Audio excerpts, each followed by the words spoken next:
ከትዳር የሚቀድም ነገር ምንድነው ካላችሁ የግል ማንነት ድፍኑ ቨርጂን የሆነ ማንነት ድንጋይ የሆነ ማንነት እግዚአብሔር ቤት ገብቶ ቁጭ አለ የሚፈሰው ቃል የማይገባበት ሲልድ ስኬታማ ለመሆን ወርቃማ 9 ነጥቦች ጻፉ ጧጧ ተነስታችሁ አጠጡ እንቁላል ብሉ ምናምን አላችሁ ትእዛዙን ጠብቁ እናንተ ራሳችሁ ላይ ከሰራችሁ ጤናማ ሰው ከሆናችሁ ጤናማ ስብዕና ከገነባችሁ ራሳችሁ ላይ ከሰራችሁ ዕውቀታችሁ ላይ ከሰራችሁ ባህሪያችሁ ላይ የትም ጉድጓድ ግቡ ጤናማ ሰው ትሆናላችሁ ስለዚህ ከውስጥና የውጭ የሆነ ተጽዕኖ ምናምን ሲባል አንዱ የውስጥ ነው አንዱ የውጭ ነው የውስጡ ከማን ጋር ነው ያለው ከማንነት ጋር ስለዚህ ቆም ብለን ማንነታችን ላይ መስራት ካልቻለን መቀየር አንችል የውጭ መቀየር አትችሉ መጽሐፍ ቅዱስ የኢያሱ ምዕራፍ 1 እናወጣና ዛሬ ያው በየቶፒክ ነው የምናነሳው ብያለሁ ባለፈው እንደነገርኳችሁ ዛሬ ለስኬታማ ጋብቻ የሚል ርዕስ እንይዝና ምንድነው የምናረጋው የሚል ነገር እናነሳለን ባለፈው ኢትዮጵያ ውስጥ ስላሉ ትዳሮች ተነጋግረናል መጽሐፍ ቅዱስ ግን መግቢያ ጥቅስ አንድ ጥቅስ ላንብብላችሁና አብረን እንከፋፈለዋለን ኢያሱ ምዕራፍ 1 ከቁጥር 6 ልጀምር 5 ከ5 ብጀምር ጥሩ ነው በህይወት እድሜ ሁሉ ማንንም አይቋቋምህም ከሙሴ ጋር እንደሆንኩ እንዲሁ ካንተ ጋር ሆናለሁ አልጥልህም አልተውህም ይሄ እኮ ድምጽ በደንብ አሜን ያስብል ነበር ድሮ በህይወት እድሜ ሁሉ ማንንም አይቋቋምም ሲባል ድሮኛ አሜን ያልነው እናንተ እንዴት ነው ይሄ አይመለከታችሁ በህይወት እድሜ ሁሉ ማንንም አይቋቋምህም ይሄን እኮ አሜን ብለህ ማተም ነው ያለብህ እኮ አሜን ምናምን ትለው አይደለም እኮ ያ በበሶ በላ ያልኩ አስመሰላችሁት እኮ ማንንም አይቋቋምህም አይገርምም ከሙሴ ጋር እንደሆንኩ እንዲሁ ካንተ ጋር ሆናለሁ ራሱ አያሉ እግዚአብሔር ካንተ ጋር ሆናለሁ አልጥልህም አልተውህም ለአባቶች እሰጣለሁ ብዬ ማልኩት ምድር ለዚህ ህዝብም ታወርሳለህ ጽና አይዞ ነገር ግን ጽና እጅግ በርታ ባሪያዬ ሙሴ ያዘዘህን ሕግ ሁሉ ጠብቅ አድርገው በምትሄድበት ሁሉ እንዲከናወንልህ ወደ ቀኝም ወደ ግራም አትበል መከናወን ከፈለክ ወደ ቀኝም ወደ ግራም አትበል ስኬታማ መሆን ከፈለክ ወደ ቀኝም ወደ ግራም አትበል የዚህ ሕግ መጽሐፍ ካፍህ አይለይ ነገር ግን የተጻፈበትን ሁሉ ትጠብቅና ታደርግ ዘንድ በቀንም በሌሊትም አስበው የዚያን ጊዜ መንገድህ ይቃናልሃል ይከናወንልሃልም ይላል ይሄ ታሪክ ሙሴ የሞተበት ሰዓት ነው ሙሴ ሞቶ እስራኤል 30 ቀን ቁጭ ያለበት ጊዜ ነው ከፍተኛ የሆነ ሐዘን እስራኤል ቤት ተከስቷል መሪያቸው ሞቷል ከፊት እየወጣ በቀን በደመናና በእሳት እንዲመራቸው የነበረ ቀይ ባህርን የከፈለላቸው እንጀራ የሚሰጣቸው ያ ታምረኛ ሙሴ ሞቷል ያ ሙሴ ሞቷል ቆይቶባቸዋል 30 ቀን ሆኖታል አሁን እግዚአብሔር መጥቶ መርዶ ራሱ እግዚአብሔር ያረዳበት ቦታ ነው አሁን ቁጭ ብላችሁ በተስፋ የምትጠብቁት ሙሴ ሞቷል አለው ይመጣል ሙሴ ምን ብሏል ሞቷል አሁን ይሄንን ህዝብ ይዘህ የምትሄደው አንተ ነህ ቀጣዩን ትውልድ ይዘህ የምትሄደው ኢያሱ አንተ ነህ ተተኪው አንተ ነህ ሙሴ ሞቷል አሁን ቀጣዩ አንተ ነህ አሁን የምታደርገውን በደም ስማኝ አይዞ ጽና በርታ ከሙሴ ጋር እንደነበርኩ ካንተ ጋር እሆናለሁ አንተን የሚያበረታህ ድምጽ ይሄ ነው በምትሄድበት ሁሉ እንዲከናወንልህ የተጻፈውን ቃል ጠብቅ ወደ ቀኝም ወደ ግራም አትበል ወጥረህ የሚነገርህን ጥበብ ድምጽ ስማው ሕጉን ጠብቀው ትእዛዙን ጠብቀው ወደ ቀኝና ወደ ግራ ማትል ከሆነ ከጠበቀው እንደገና የተጻፈውን ሕጉን የምታሰላስለው ከሆነ የተጻፈውን በልብህ የምታስበው ከሆነ ደግሞ የምታደርገው ከሆነ በምትሄድበት ሁሉ ይሳካልሃል የስኬት ሚስጥር እዚህ ውስጥ ስኬታማ ህይወትን መኖር ከፈለጋችሁ ስኬታማ ትዳር የምትፈልጉ ከሆነ ስኬታማ የሆነ ኑሮ ነገር የምትፈልጉ ከሆነ ስኬታማ የሆነ ነገር መፈለግን ተውና ስኬታማ ሰዎች ሆናችሁ መገኘት ግድ ይላል ትክክለኛ ሰው መሆን መቻል አለብን ስኬታማ ለመሆን ትክክለኛ ሰው ማግኘት አይደለም ያስፈልገን ዋናው እሱ አይደለም ትክክለኛ ሰው ሆኖ መገኘት ነው ምንድነው ፓስተር ቸሬ እየሰራ ያለው ብትሉኝ ትክክለኛ ሰዎች መፍጠር ቁጭ ብሎ በባዶ ሜዳ ቆንጆ ባል ስጠኝ ቆንጆ ሚስት ስጠኝ የሚል ስፍር ቁጥር የሌለው ኢትዮጵያ ወጣት አለ ሁሉም ይፈልገው እንደዚህ እኔ የምፈልገው ይላል ተነስቶ ቀይ ረጅም ቆንጆ የተማረች ገንዘብ ያላት ይላል ቁጭ ብሎ ሰፈር ውስጥ ድንጋይ ላይ ቆም ነገር ይሄን የማይፈልግ ማን አለ ቆንጆ የተባረከ ጫዋ ወደ ግራ ወደ ቀኝ ማትል ቺት ማታርግ ብር ያላት ስራ የሌለው ማይሰራ ሶፋ ላይ ቁጭ ብሎ የሚውል ሰው እንደዚህ አይነት የተቀባጀረ አስተሳሰባችሁን አስተካክላችሁ ስኬታማ ኑሮ መኖር የምትፈልጉ ከሆነ ትክክለኛ ሰው ማግኘት ሳይሆን ትክክለኛ ሰው ሆኖ መገኘት ቁጥር አንድ የስኬት መሰረቱ ምንድነው ያልን እንደሆነ የስኬት መሰረቱ እግዚአብሔር ያሳካል አሁን እንዳልኳችሁ ግን እግዚአብሔር ሳይሆን ሰዎቹ ናቸው አንድን ትዳር ስኬታማም የሚያደርገው ስኬታማም እንዳይሆን የሚያደርገው እግዚአብሔር አይደል። የእናንተ ባህሪ ካልተሰራ፣ እናንተ ባህሪያችሁ ላይ ካልሰራችሁ፣ ጠባያችሁ ላይ ካልሰራችሁ፣ ማንነታችሁ ላይ ካልሰራችሁ እግዚአብሔር ስኬታማ የሚያደርጋችሁ ሰውዬ ራሱ ቢሰጣችሁ ስኬታማ መሆን አትችሉ። የተሰራ ሰው ራሱ ቢሰጣችሁ አያዋጣችሁ። ያልተሰራ ሰው የተሰራ ሰው ቢሰጠው ትዳሩ ስኬታማ አይሆን። የተሳካት ኑሮና ቤተሰብ የምትፈልጉ ከሆነ ራሳችሁ ላይ ስሩ፣ ባህሪያችሁ ላይ ስሩ። ባህሪ በጣም ወሳኝ ስለሆነ ስለዚህ ማንኛውም አይነት የግል ማንነታችን ከትዳር የሚቀድም መሆኑን ማወቅ አለብን። ስለ ግል ማንነታችሁ አስባችሁ የማታውቁ ሰዎች ትዳር እየፈለጋችሁ ካላችሁ እዚህም እዛም ቆም በሉ። የእናንተ ማንነት ይቀድማል። ምክንያቱም እግዚአብሔር ትዳር ቢሰጣችሁ በማንነታችሁ ልታፈርሱ ስለምትችሉ።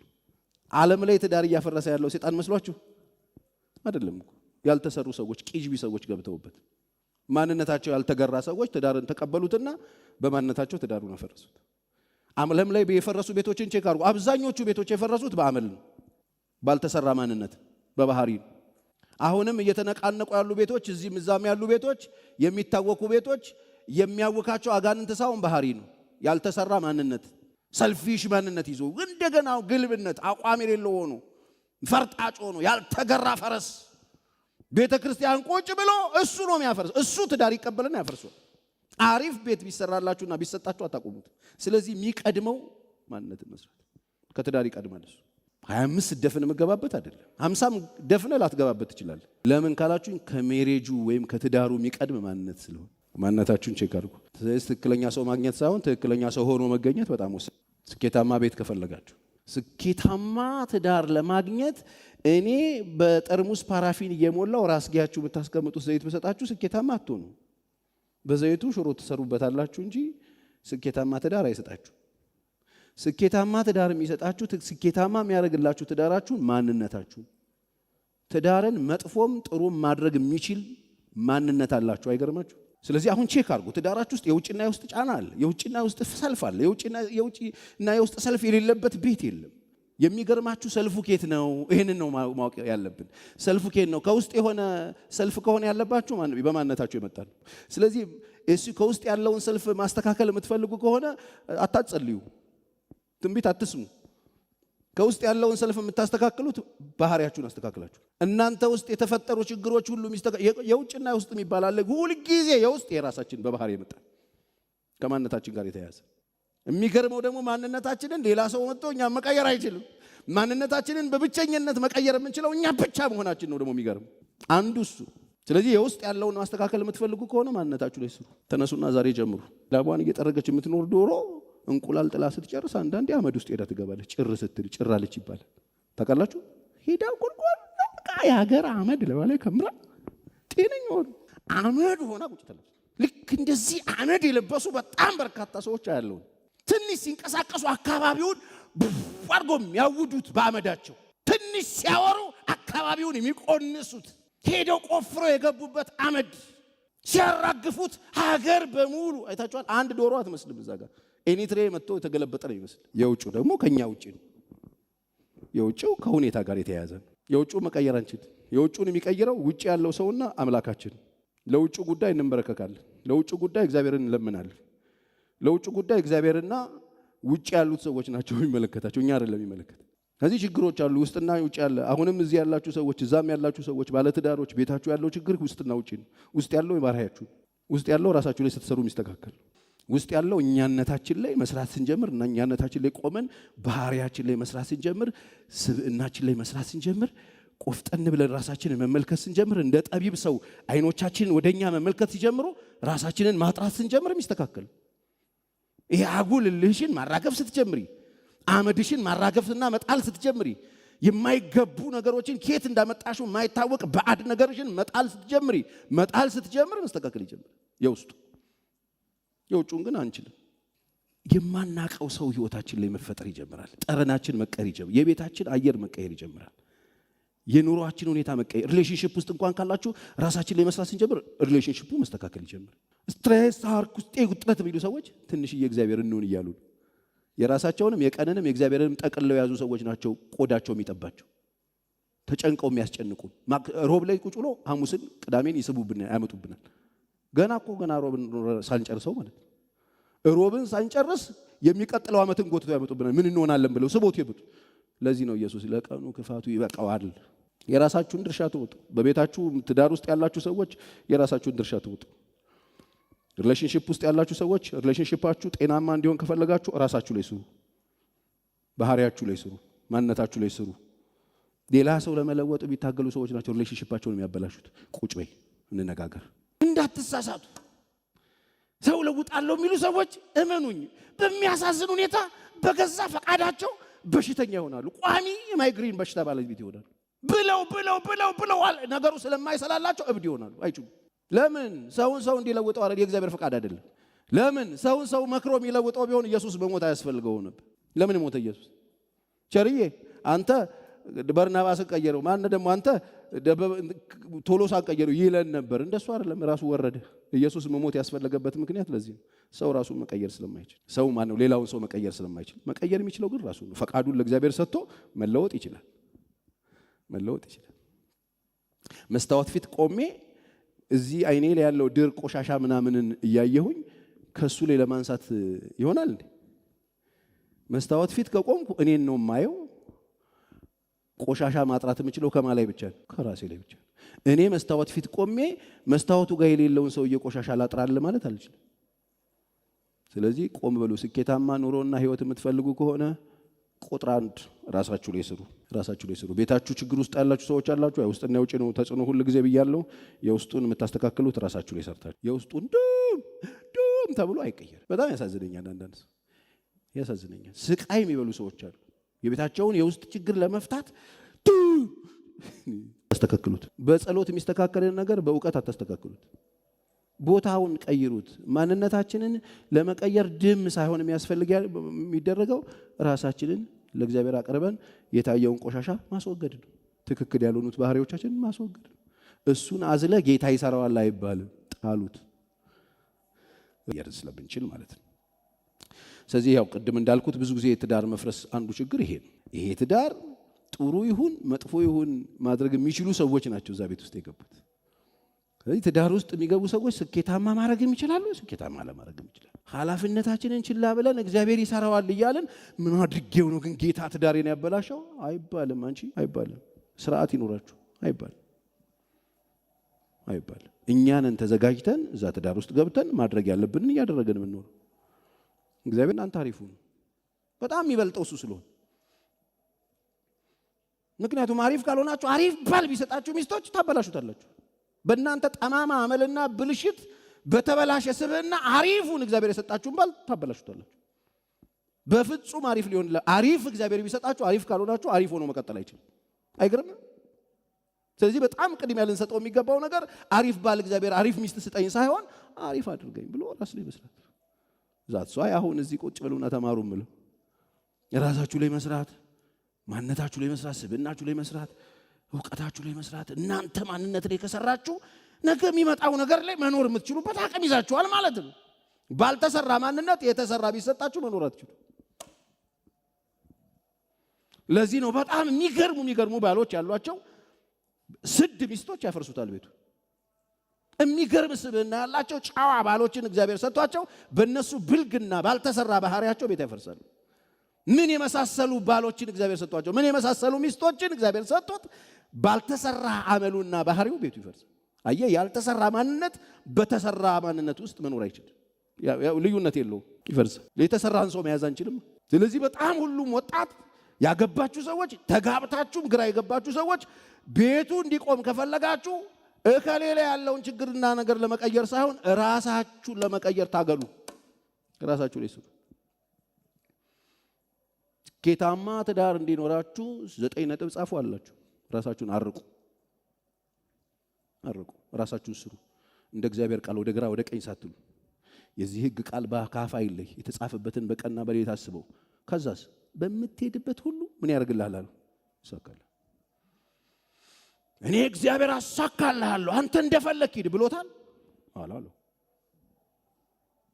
እኔ እግዚአብሔር አምላክ ነኝ፣ ሙሴ ሞቷል፣ ችግር የለም አሁንም አለው፣ ኢያሱ እንደ ልብ ሂድ፣ እኔ ከፊት ወጥቻለሁ ከኋላ አጅቤያለሁ አላለውም። የሚሳካልህ የምነግርህን የምታደርግ ከሆነ ነው። የሚሳካልህ የምትጠብቅ ከሆነ ነው። ያንተን ድርሻ የምትወጣ ከሆነ ነው። ወደ ቀኝ ወደ ግራ ማትል ከሆነ፣ የምታሰላስለው ከሆነ፣ በልብ ውስጥ የምትጽፈው ከሆነ፣ በቀንም በሌሊት የምታስበው ከሆነ፣ የምታደርገው ከሆነ የሄድክበት ሁሉ ይሳካልሃል። ታማ ተዳር ከፈልክ አንደኛ የራስህን ባህሪ ትሰራለህ። ሁለተኛ ዴት የምታረገውን ሰው ምንድነው የምታየው? ልዝልኛ ባህሪ መኪና ነው የሚለው አልኩኝ። ለዚህ ነው ልባምን ሴት ማን ሊያገኛት ይችላል? ዋጋዋ ከምን ይበልጣል? ከቀይ እንቁ ይበልጣል አለ። እጅግ ይበልጣል የሚለው ቃሉ ታውቃላችሁ። እጅግ ይበልጣል። ከቀይ እንቁ ጋር አንድ ናት አለ። እጅግ ይበልጣል። ማን ሊያገኛት ይችላል? ምን አይነት ሴት? ቁመት ያላትን ነው የሚለው፣ አፍንጫ ያላትን ነው የሚለው፣ ገንዘብ ያላትን ነው የሚለው። ልባምን ሴት አይገርምም? የተሰራች ሴት ባህሪዋ ካራክተሯ ጽድት ያለ የተሰራ ሴት ሃርድ ወርከር ባሏን የምታከብር ልጆቿን የምትወድ በቤቷ የምትሰራ ጨዋዋ ሴት ልቧም የተባለች እሷ ናት። ልባም ሴት ነጋዴ ናት፣ ጎበዝ ናት፣ ሰራተኛ ናት። በቀንና በሌሊት ነው የምትሰራው። ደከመኝ ሰለቸኝ አትልም።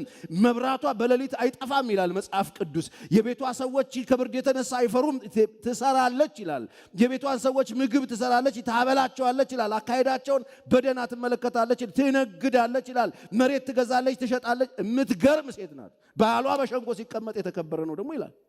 ልባም ማለት እቺ ናት። ልባም ማለት እቺ ናት። ከፔኒሲዮን ከምግብ ቤት ከጥሬ ስጋ ቤት እየዞረች የምትቆርጥ ሆዳም ማለት አይደለም። ይለያያል። ስታይሊ ምናምን ያላት ወይን ምናምን በየቦታው ምናምን የምታጋስ ሰካራ ማለት አይደለም።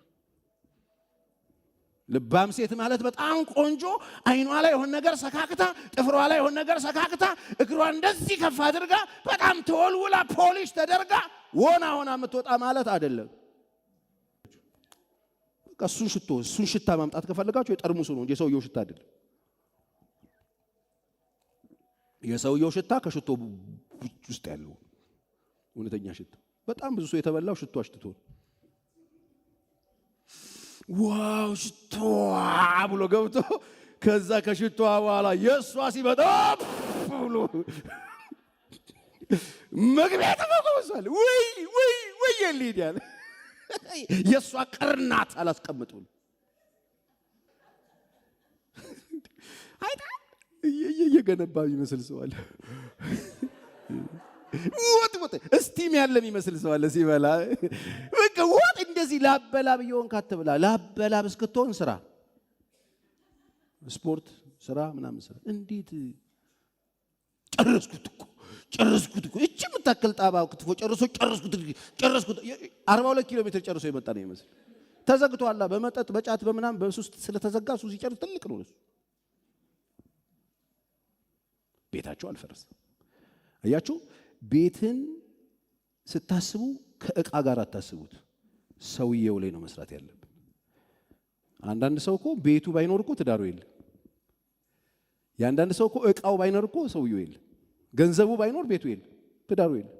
በጣም የብዙ ሰዎች የሆነ ነገሩ ከሌለ ትዳሩ የለም። አያችሁ፣ ቤቱን የሰሩበት መሰረት ጤናማ ስላልሆነ ይፈርስ። ትዳርን የሚያኖረው ማለት ነው። ቤትን ሁለት ሰው ያኖረዋል። ከማጋ ሆኖ ከእግዚአብሔር ጋር። ቅድም እንዳልኩ ወደ ግራ ወደ ቀኝ ሳይል እየሰማ እየታዘዘ ታምኖ ሲኖር ቤት በሁለት ሰዎች ኃላፊነት መወጣት፣ በሁለት ሰዎች ታታሪነት፣ በሁለት ሰዎች ፈቃደኝነት፣ በሁለት ሰዎች ደግነት፣ በሁለት ሰዎች እሺባይነት፣ በሁለት ሰዎች ፈቃደኛ መሆን ላይ ተመስርቶ ይሰራል። ቤትን የሚሰራው እንደዚህ ነው። ቤትን የሚያፈርሰው ግን አንድ ሰው ይበቃል። ሁለት ሰው አያስፈልገው። አንድ ቀረፎ ሰው ካለ በቂ፣ አንድ ጠማማ ሰው ካለ በቂ ቤት ለማፍረስ። ሁለት ሰው መስማማት አያስፈልገው። ሄዳችሁ ገብታችሁ የምትኖሩበትን ቤት ስታስቡ ስትመርጡ ኃላፊነት የሚወስድ ስብዕና መኖሩን ቼክ መደረግ የለበትም። ገብታችሁ አንድ ሰው ሊያፈርሰው የሚችል መሆኑን ካወቃችሁ ኦኬ፣ አብራችሁ የእናንተ ፓርትነር ሆኖ የትዳር አጋር ሆኖ የሚገባውን ሰውዬ በደንብ ነው ማየት ያለባችሁ።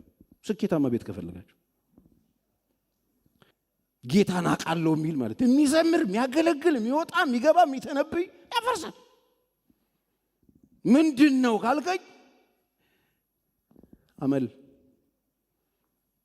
ያልተሰራ ያልተቃኘ አመል፣ ወጣቶች በደንብ ስሙኝ፣ እዚህም እዛም ያላችሁ በጣም ኢንቨስት እያደረጋችሁ ያላችሁት ምን ላይ ነው? በጣም ዋጋ እየሰጣችሁ ያላችሁት ለምንድን ነው? በጣም ዋጋ ሰጣችሁ ጊዜ እየሰጣችሁት ያላችሁት ነገር ምንድን ነው? በደንብ አስቡበት። ትዳራችሁ እየታመመ ያለ ሰዎች፣ ትዳራችሁ ትኩሳት የያዘው ሰዎች፣ ትዳራችሁ ትክትክ የያዘው ሰዎች፣ ትዳራችሁ በጣም እያተኮሰው ያለ ሰዎች፣ ቤታችሁን እያሳመመ ያለው ነገር ምንድን ነው? ምናልባት ባህሪያችንን ቼክ አድርገናል? ራሳችንን በደንብ አይተናል? ወጣቶች በጣም ኢንቨስት እያደረጋችሁ እየተዘጋጃችሁ ያላችሁት ለሚፈርስ ቤት ነው? ባልተሰራ ማንነት የተሰራ ቤት አይኖራችሁ። ስለዚህ በጣም ትኩረት ስጡት። ራሳችሁ ላይ ስሩ። እንደ እግዚአብሔር ቃል ኑሩ። እንደዚህ የምትኖሩ ከሆነ እኔ በእርግጠኝነት እግዚአብሔር የተሳሳተ ሰው አይሰጣችሁ።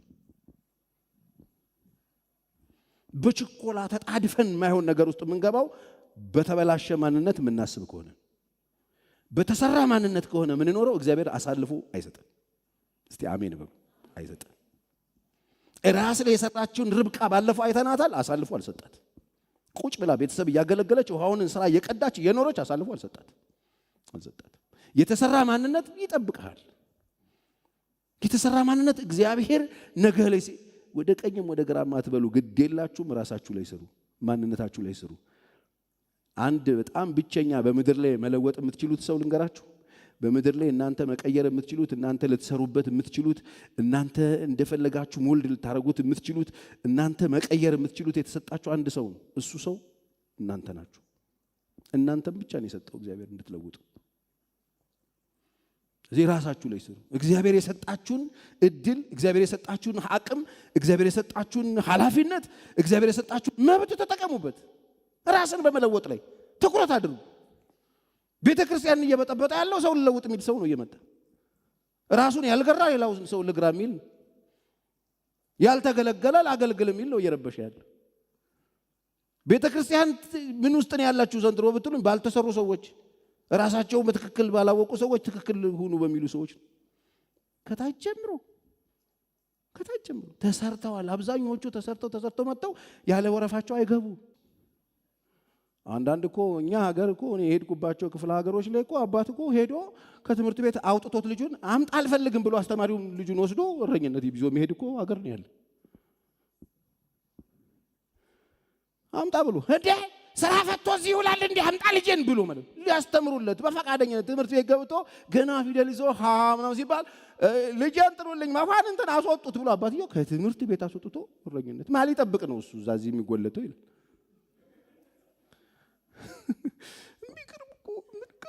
ይህንንም ሀገር ይዘን ልክ እንደ ሀገር ደግሞ እንባላበታለን።